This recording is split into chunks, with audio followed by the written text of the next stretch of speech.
Hello friends, welcome to Biomax. मैं हूं नाशा पांडे और अभी मैं आप लोग को करंट इलेक्ट्रिसिटी जो चैप्टर है उसमें ग्रुपिंग ऑफ रेजिस्टेंस के कुछ इंपॉर्टेंट क्वेश्चन कराने जा रही हूँ। ठीक है, तो अभी आप लोग देखिए कैसा होता है। तो जो हमारा फर्स्ट क्वेश्चन है इसमें क्या कह रहा है, the equivalent resistance between A and B of the circuit shown in the figure is. जो इक्विवेलेंट रेजिस्टेंस है पॉइंट ए और पॉइंट बी के बीच का इक्विवेलेंट रेजिस्टेंस हमको निकालना है। ठीक है तो ये देखिए, सबसे पहले इसमें क्या है, ये जो 8 ओम है और जो 5 ओम है, इस सर्किट को पूरा सिंपल हमको करना है, तब जाके हमारा कोई भी सर्किट सॉल्व होता है। तो ये जो हमारा 8 ओम है और जो 5 ओम है वो क्या है, सिंपल सीरीज़ में जुड़े हैं। जब सीरीज़ में जुड़े रहता है तो उनका आर इक्विवेलेंट निकालने के लिए हम लोग सिंपल ऐड कर लेते हैं, R1 प्लस R2 कर देते हैं। ठीक है, तो जो हमारा आर इक्विवेलेंट इसका निकल के आएगा वो आएगा 8 प्लस 5, यानी हमारा आ जाएगा 13 ओम, हमारा इसमें आ जाएगा। ठीक है, तो इन दोनों का जो इक्विवेलेंट है हमारा 13 ओम आ गया।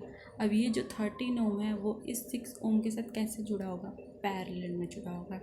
ठीक है, इस 6 ओम के साथ कैसे जुड़ा होगा, पैरेलल में जुड़ा होगा। ओके, तो अभी हम लोग इसको थोड़ा साफ करते हैं अच्छे से। तो अभी हम लोग सर्किट बना लेते हैं, अपना अच्छे से ड्रॉ कर लेते हैं।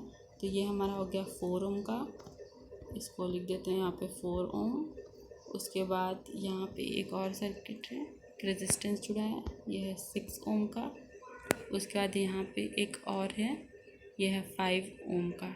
ठीक है, ये हमारा ए हो गया, ये पॉइंट बी हो गया, ये डी हो गया और ये सी हो गया।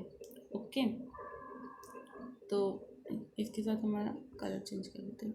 अब देखो, इसके साथ जो हमने 5 ओम का निकाला, 5 ओम और 8 ओम का जो इक्विवेलेंट डिस्टेंस निकाला वो कितना आया, हमारा 13 ओम निकल के आया।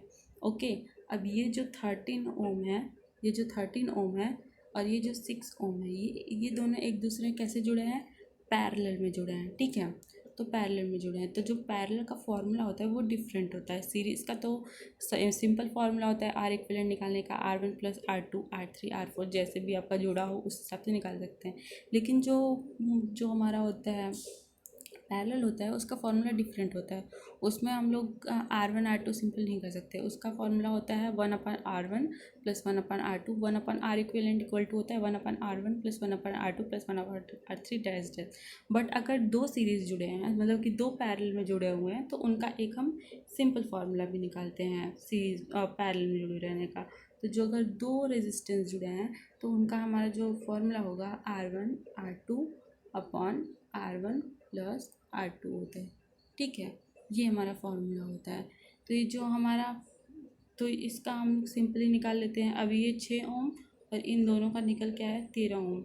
ठीक है, तो इसका हम लोग फॉर्मूला से निकाल लेते हैं। तो आर इक्विवेलेंट हमारा हो जाएगा 13 इंटू 6 अपॉन 13 प्लस 6। ठीक है, 13 प्लस 6, तो जो हमारा इसका मल्टीप्लाई करके देख लेंगे और इसको सॉल्व करेंगे तो हो जाएगा 36 18 पे 8 हासिल लगाइए 78/19। ठीक है, इसका आर इक्विवेलेंट निकल के आ रहा है हमारा 6 ओम और 13 ओम, इन दोनों का जो हमारा आर इक्विवेलेंट निकल के आ रहा है वो आ रहा है 78/19। ठीक है, अब ये सारे 78/19 4 ओम और 5 ओम एक दूसरे से कितने भी जुड़ जाएंगे, सीरीज़ में जुड़े होंगे। ठीक है, तो अब इनका, अब देखो पहले हम नॉर्मली ऐड कर लेते हैं। 4 ओम और 5 ओम कितना हो जाएगा सीरीज़ में जुड़े, तो सीरीज़ में तो हम लोग सिंपल ऐड कर लेते हैं R1 plus R2 plus R3। तो सीरीज़ में 4 ओम और 5 ओम कितने हो जाएंगे, 9 ओम हो जाएंगे। ठीक है, तो आर इक्विवेलेंट निकल के आ जाएगा हमारा सीरीज़ का R1 प्लस R2 R3 ऐसे जोड़ देंगे। तो पहले इसका तो इन पूरे का तो 78/19 आया। ठीक है, कितना आया हमारा 78/19, तो इसको हम लिख देंगे 78/19। इन तीनों का निकल के आया। अब इसका क्या, 4 ओम और 5 ओम सीरीज़ में जुड़े हैं और ये 78 इनके साथ सीरीज़ में जुड़ा हुआ है। ठीक है, तो 4 ओम और 5 ओम कितने हो जाएंगे, 9 ओम, और इसका 78/19 इसको ऐड कर देंगे।